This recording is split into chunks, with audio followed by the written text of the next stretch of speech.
Ada begitu banyak orang yang sibuk, tapi dia tidak disiplin. Ada begitu banyak orang yang aktif, tapi mereka tidak produktif. Mereka selalu bergerak, tapi tidak ke arah yang tepat.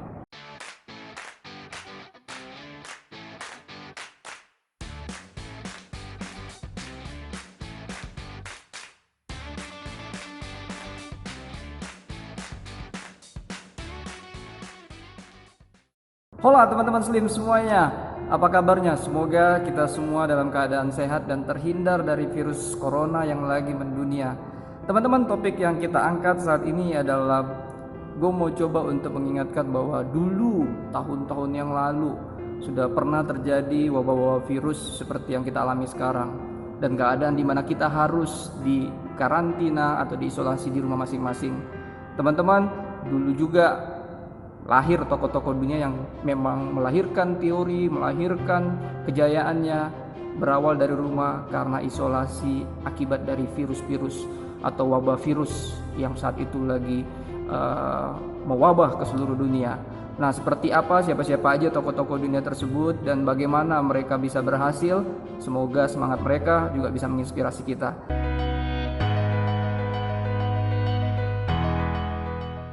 Nah, teman-teman semua, pertanyaannya adalah siapa itu Isaac Newton? Mungkin sebagian dari teman-teman sudah tahu siapa itu Isaac Newton. Nah, gue di sini ingin menjelaskan ada setidaknya itu 3 penemuan hebatnya untuk dunia ini. Yang pertama itu penemuannya tentang teleskop modern. Teleskop modern ini sampai saat ini masih digunakan oleh astronom amatir dan juga NASA. Yang kedua itu penemuannya adalah tentang dia mengembangkan tentang analis spektral. Artinya dia membantu umat manusia untuk mengenal ada 7 warna pelangi di dunia ini. Yang ketiga sudah pasti sebagian dari kita paham sekali bahwa hukum atau teori gravitasi. Nah, peristiwa jatuhnya apel ya itu menjadi momen paling legend dalam dunia pendidikan sehingga Isaac Newton dikenal sampai detik ini.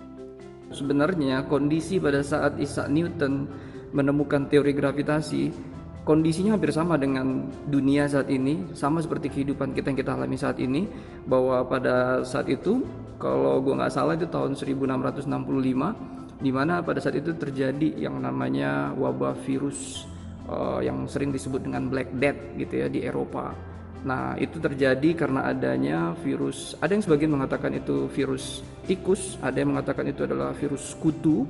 Nah, tapi pada intinya adalah bahwa itu menyebar karena dibawa oleh pelaut-pelaut, karena dulu kan dunianya sifatnya lebih ke industri ya, dibawa oleh pelaut dan menyebar ke daratan Eropa. Yang lebih parahnya bahwa angka kematian pada saat itu mencapai 60% populasi jumlah masyarakat di Eropa, atau kurang lebih yang gue pernah baca itu 50 juta orang. Gila kan?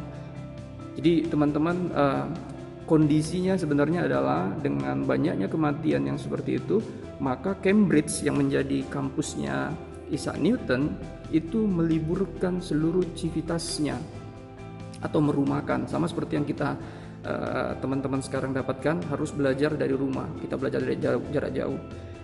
Nah, teman-teman, yang gue mau kasih tahu di sini bahwa Isaac Newton merespon dengan baik kejadian yang kala itu menimpa dunia.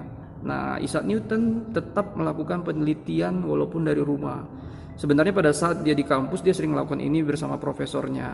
Namun ketika dia harus dirumahkan, dia tidak berhenti untuk melakukan penelitian, dia tidak berhenti melakukan mimpi-mimpinya. Nah, hingga pada suatu hari dia kelelahan, dia capek. Nah, Isaac Newton biasanya istirahat, dia di bawah pohon. Kebetulan memang teman-teman, ibunya Newton ya itu adalah seorang petani. Jadi dia punya kebun kebun apel gitu ya. Nah, akhirnya Isaac Newton yang keletihan, kecapean, dia duduk nyandar, nyantai di pohon. Ada begitu banyak manusia yang sering melihat jatuhnya buah apel, tapi hanya satu orang yaitu Isaac Newton yang bertanya, "Mengapa? Mengapa bisa jatuh?" Ini pertanyaan yang mengubah dunia. Ini pertanyaan yang membuat dunia lebih cerdas saat ini. Ya teman-teman, jadi gue mau katakan bahwa itu adalah awalnya ya. Sehingga dengan pertanyaan mengapa itu, Isaac Newton kembali di tahun 1667 ke kampusnya. dan ia menyempurnakan penemuan tentang teori gravitasi atau hukum gravitasi tersebut. Makanya sekarang kita bisa mendaratkan astronot ke bulan, itu semua karena adanya peran dan juga sumbangsi dari Isaac Newton. Nah, perlu teman-teman ketahui juga bahwa Isaac Newton kecil itu sebenarnya dia lahir prematur. Bahkan dia lahir, ayahnya sudah meninggal berapa bulan sebelumnya. Nah, sehingga dia dibesarkan oleh ibunya, dan kalau nggak salah tuh usia 2 atau 3 tahun ibunya menikah. Hanya sayangnya ayah tirinya itu tidak menghendaki dia serumah dengan mereka, sehingga ya terpaksa Isaac Newton dititip atau dibesarkan oleh neneknya. Nah, jadi Isaac Newton tidak besar dengan semua kemewahan, justru dia besar dari kekurangan-kekurangan yang dia dapatkan, tapi itu nggak menghambat dia untuk menjadi orang yang hebat. Sampai sekarang dunia mengenal dan berterima kasih kepadanya. Nah teman-teman, ini menjadi sejarah dalam dunia pendidikan dunia dengan Isaac Newton menemukan teori gravitasi. Namun sedikit orang yang tahu bahwa penemuan itu diawali oleh yang namanya pandemi dan juga merumahkan semua orang, termasuk seluruh civitas kampus pada saat itu. Ini sama seperti yang kita alami saat ini, di mana kita juga harus dirumahkan oleh karena adanya penyebaran virus corona.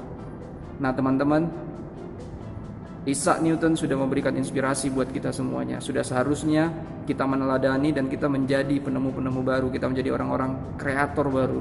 Kita harus menjadi orang-orang yang inovator dengan memaksimalkan waktu di mana kita diisolasi dan kita melakukan pembelajaran jarak jauh saat ini.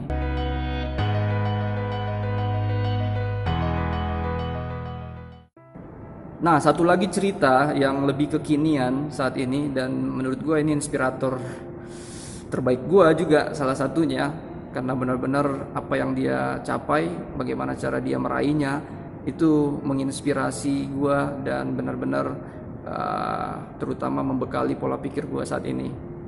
Nah, kita pasti kenal lah siapa itu Jack Ma, teman-teman. Yang pasti Jack Ma ini punya pengalaman yang sebenarnya harus diketahui teman-teman semua, dan mungkin sebagian dari kamu sudah tahu itu. Nah, gue hanya mengingatkan lagi bahwa dia saat ini menjadi salah satu orang terkaya di dunia dan sudah pasti di Cina. Tapi dia mengawalinya dengan beberapa kegagalan-kegagalan. Setidaknya gue pernah ingat tuh, dia pernah gagal masuk SMP, satu-satunya SMP di kotanya saat itu, dan dia pernah juga ditolak oleh 3 perguruan tinggi di negaranya. Setelah itu dia juga pernah nge-apply ke 30 perusahaan yang ada di China dan 30-30-nya menolak. Dia juga pernah melamar polisi. Ya, dari 4 pelamar hanya dia yang tidak diterima. Yang paling fenomenal, yang paling banyak orang tahu adalah KFC. Dari 25 pelamar hanya 24 saja yang diterima, dan 1 orang yang ditolak adalah Jack Ma. Nah, yang paling gue suka dari Jack Ma adalah bagaimana dia punya respon yang sangat-sangat positif terhadap setiap pengalaman pahit dalam hidupnya, teman-teman. Ya, jadi dia akhirnya dengan penolakan tersebut dia mendirikan usaha semacam kursus, ya. Dia melatih orang-orang berbahasa Inggris, tapi nggak sampai di situ. Dia juga menjadi tour guide untuk objek-objek wisata yang ada di China, termasuk tembok Cina. Nah, jadi di situ juga dia membuka jaringan wawasan, dia juga ketemu sama orang-orang luar, wisatawan-wisatawan mancanegara yang datang ke tembok Cina tersebut. Nah, singkat ceritanya, Alibaba itu menjadi besar sebenarnya berawal dari ide Jack Ma yang mencoba untuk menghubungkan usaha-usaha masyarakat Cina supaya lebih dikenal di luar negeri, di Amerika Serikat dan juga sebenarnya di negara Cina. Jadi dia mencoba untuk mengkoneksikan supaya usaha-usaha ini dikenal satu sama lainnya. Nah, Jack Ma sendiri melakukan ini bersama dengan murid-muridnya yang menjadi siswa di kursus-kursusnya dulunya. Nah, salah satu momen terbesar Alibaba adalah ketika pada tahun 2003 terjadi yang namanya wabah virus SARS atau yang lebih dikenal dengan infeksi saluran pernapasan. Ini menjadi penting, hampir sama seperti tadi Isaac Newton, di mana semua orang harus dirumahkan pada saat itu. Dan yang paling banyak terjangkit virus pada saat itu adalah negara Cina, rakyat-rakyat Cina.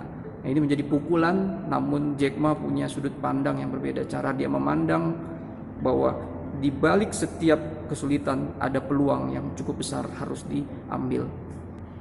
Cerita awalnya Alibaba memang berusaha untuk menghubungkan bisnis to bisnis atau B2B pada tahun 2003 tersebut. Nah, ketika lagi asik-asiknya mencoba untuk mempromosikannya, dapat pula hantaman dari yang namanya virus SARS. Virus SARS inilah yang membuat mereka harus bekerja di rumah. Pada saat itu teman-teman, internet belum begitu populer di dunia, termasuk di Cina. Nah, hanya saja inilah yang namanya peluang ketika pada akhirnya seluruh pekerja atau karyawan-karyawannya Jack Ma harus bekerja di rumah. Di situ mereka menyadari bahwa ada satu peluang di mana mereka harus menciptakan satu unit usaha yang menghubungkan antara satu orang dengan usaha atau satu orang dengan orang yang lain. Nah, karena begitu banyaknya permintaan akan yang seperti saat ini ada yang minta masker, ada yang minta hand sanitizer. Nah, mereka tidak bisa keluar rumah, mereka tidak bisa berpergian kalau memang tidak terdesak, sehingga mereka hanya bisa komunikasi via internet di rumah. Sehingga internet pun menjadi lebih populer pada saat itu di China. Sehingga singkat cerita teman-teman, lahirlah yang namanya Taobao.com. Taobao akhirnya menjadi unit usaha Jack Ma yang paling memberikan pendapatan terbesar dibanding usaha-usaha lainnya, termasuk Alibaba sendiri yang menghubungkan bisnis to bisnis. Nah, dari sinilah kemudian lahir yang seperti kita ketahui kalau di Indonesia itu ada yang namanya Tokopedia, ada yang namanya Bukalapak, ada yang namanya Shopee, ya. Jadi Taobao sangat berperan terhadap kesuksesan atau menjadikan Jack Ma orang nomor 1 terkaya di China. Walaupun sebenarnya kalau kita ikutin saat ini ada beberapa unit-unit atau anak-anak usahanya yang mendapatkan pendapatan lebih. Seperti misalnya kalau teman-teman tahu itu ada Alipay, yaitu adalah uang digital Alipay. Kalau di Indonesia udah banyak sekarang ada GoPay gitu ya. Dan GoPay pun sebenarnya berasal dari Alipay juga. Nah, yang paling penting gue mau ingatkan di sini adalah keberhasilan Jack Ma dan Alibabanya itu diawali dengan yang namanya epidemi SARS, saluran infeksi pernapasan. Dan Jack Ma bekerja juga dari rumah, sama seperti kita yang saat ini bekerja dari rumah. Nah teman-teman, pelajaran apa yang bisa kita pelajari dari dua kisah inspiratif tadi? Setiap krisis di dunia selalu melahirkan orang-orang kaya baru. Setiap krisis-krisis di dunia selalu saja ada saja orang-orang sukses atau orang-orang hebat yang baru lahir lagi. Nah teman-teman, percayalah, walaupun saat ini kita tanda petik di karantina, tapi akal kita tidak ikut di karantina. Fisik kita bisa saja tanda petik di penjara, tapi justru itu yang membuat kita semakin lebih kreatif. Ketika hal itu terjadi, akal kita sebenarnya tuh mencari jalan baru, mencari sesuatu hal untuk ide yang baru. Kita melihat pasti kebiasaan kita berubah karena kita benar-benar selama kurang lebih 2 minggu dapatkan suatu kebiasaan yang baru. Dengan cara seperti itu, otak akan mencari kekreativitasannya untuk melahirkan produk-produk baru, apalagi yang bisa dihasilkan. Nah semoga aja kalau nanti teman-teman kita semua berada di rumah selama kurang lebih 2 minggu, nah kita pun harus mulai mengindrakan segala sesuatunya untuk menjadi ide baru. Artinya di sini adalah gue percaya apa saja yang bisa kita indrakan itu bisa menghasilkan ide-ide baru. Sebagai contoh gini teman-teman, kita melihat lantai. Dari lantai saja akhirnya menemukan ada orang-orang yang membuat keramik. Nah dari keramik kita bisa melihat ada orang-orang yang menciptakan alat pembersih lantai, ya. Ada orang yang menciptakan mesin-mesin pembersih lantai. Begitu banyak. Terus apalagi yang mau kita indrakan? Oke, ada udara. Oke, ada udara pada akhirnya membuat orang tahu bahwa lahirlah AC, air conditioner, ya. Bahkan mungkin kalau kita mau agak sedikit lebih gimana? Misalnya kentut gitu ya. Nah, melalui kentut saja orang kepikiran tuh untuk membuat air conditioner atau AC yang mengurangin bau dalam sebuah ruangan. Nah, kadang juga kita lihat ada juga orang yang akhirnya menulis buku dan bercerita tentang komedi-komedi yang berasal atau yang berawal dari kentut. Jadi banyak hal teman-teman yang sebenarnya apapun yang bisa kita indrakan itu menghasilkan sebuah ide baru. Nah, tugas kita nanti adalah ketika kita berada di rumah, ayo kita coba lihat apa saja yang ada di sekitar kita dan mulai sensitif untuk menemukan cara-cara lebih mudah, cara-cara lebih cepat, cara-cara lebih bermanfaat terhadap sebuah kebiasaan yang tadinya kita lakukan untuk masa yang akan datang.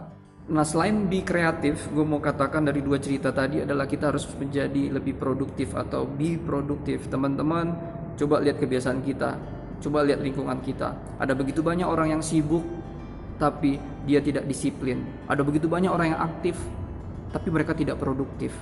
Mereka selalu bergerak tapi tidak ke arah yang tepat. Nah teman-teman, dengan dunia yang seperti ini, kalau gue sih boleh introspeksi diri, gue ngerasa sepertinya Tuhan menginginkan kita kerja itu lebih produktif. Kita sudah sangat terbiasa misalnya kuliah dengan tatap muka, tapi harusnya kita lebih fleksibel dengan adanya internet. Dan sekarang kita harus diisolasi, kita akhirnya menggunakan yang namanya e-learning. Padahal seharusnya dari dulu kita sudah mulai lebih fleksibel aja menggunakannya. Begitu juga dengan bekerja. Bekerja nggak harus terfokus pada tempat kerja, bekerja tidak harus dengan yang namanya jam kerja. Sudah seharusnya kita bekerja itu dengan pencapaian target, fokus kepada target yang akan kita capai. Dan gue juga ingin mengingatkan mahasiswa, ayo teman-teman mahasiswa, lu boleh aja lu senang sama yang namanya games, larut dalam bermain games, tapi kalau bisa janganlah sifat konsumtif itu terlalu besar. Lu harus miliki juga jiwa produktif, di mana lu bisa menghasilkan games-games baru yang punya value baru lagi, lebih bermanfaat. Kalau misalnya lu desainer, lu seorang desainer, selama di karantina ini, ya lu bisa menemukan konsep mungkin tentang konsep virus corona, karena ini akan jadi sejarah. Dan ketika lu bisa buat konsep ini dan ternyata lu sudah siap membuatnya, ternyata juga lu ada menemukan orang-orang yang siap membiayainya, lu bisa jadi meledak, lu menjadi desainer yang lebih cepat dan lebih terkenal, lebih hebat laginya.